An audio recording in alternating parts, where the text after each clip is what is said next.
জুলাই আবার নতুনভাবে বিজয় হয়েছে, ইনসাফের বিজয় হয়েছে। জালেম হাসিনা, এই খুনি হাসিনা গত 16 বছরে গুম, খুন, আয়নাগর এবং শিক্ষার্থীদের উপর নির্যাতন নিপীড়নের মাধ্যমে বাংলাদেশকে যে একটা অকার্যকর রাষ্ট্রে পরিণত করেছিল, সেই খুনি হাসিনার আজকে তার মৃত্যুদণ্ড রায় ঘোষিত হয়েছে। এই বিজয়টি বাংলাদেশের সকল মানুষের। আজকের এই খুনি হাসিনার যে রায় ঘোষণা হয়েছে, এই রায়ের জন্য গত 1 বছর ধরে বাংলাদেশের সকল মানুষ অপেক্ষা করছিল। তো এখন আমাদের অন্তর্বর্তীকালীন সরকারের কাছে এবং আন্তর্জাতিক অপরাধ ট্রাইব্যুনাল সবার কাছে অনুরোধ থাকবে দ্রুত সময়ের মধ্যে রায় যেন কার্যকর হয়। এই খুনি হাসিনাকে ভারত থেকে দ্রুত সময়ে দেশে এনে এবং তার দোসরদেরকে দেশে এনে তাদেরকে যেন এই রায় কার্যকর করা হয়। এটা হচ্ছে দেশের মুক্তিকামী ছাত্র জনতার দাবি। টানা তৃতীয়বার অর্জন করেছে দেশের সেরা সুপার ব্র্যান্ড স্বীকৃতি বসুন্ধরা টিস্যু।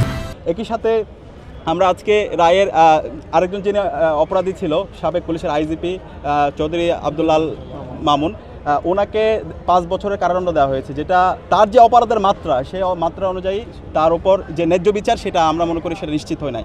আমরা অনুরোধ করব এই রায়টা আবার যেন রিভিউ করা হয়, কারণ শহীদ পরিবার তার নির্দেশেই, তার নেতৃত্বেই এখানে আমাদের ঢাকা থেকে শুরু করে সারা দেশেই আমাদের ভাই বোনদেরকে তারা পঙ্গু করেছে, হেলিকপ্টার থেকে গুলি করেছে, রিয়াগুবকে আমরা হারিয়েছি।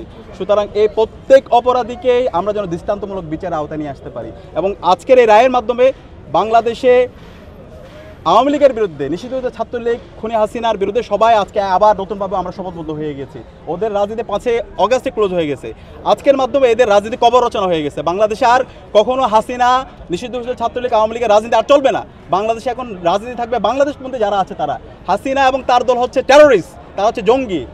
তাদেরকে এখন যারা গর্তে আছে তাদেরকে নির্মূল করা এবং তাদেরকে দৃষ্টান্তমূলক বিচার আওতায় নিয়ে আসা এবং তাদের রায় কার্যকর করার মাধ্যমে বাংলাদেশে একটা ন্যায় বিচারের উজ্জ্বল দৃষ্টান্ত স্থাপন করা হচ্ছে এখন আমাদের কাজ। এবং আগামীর বাংলাদেশ শহীদদের আকাঙ্ক্ষার আলোকে একটা বৈষম্য ইনসাফ বাংলাদেশ বিনির্মাণ করা এখন আমাদের সবার লক্ষ্য।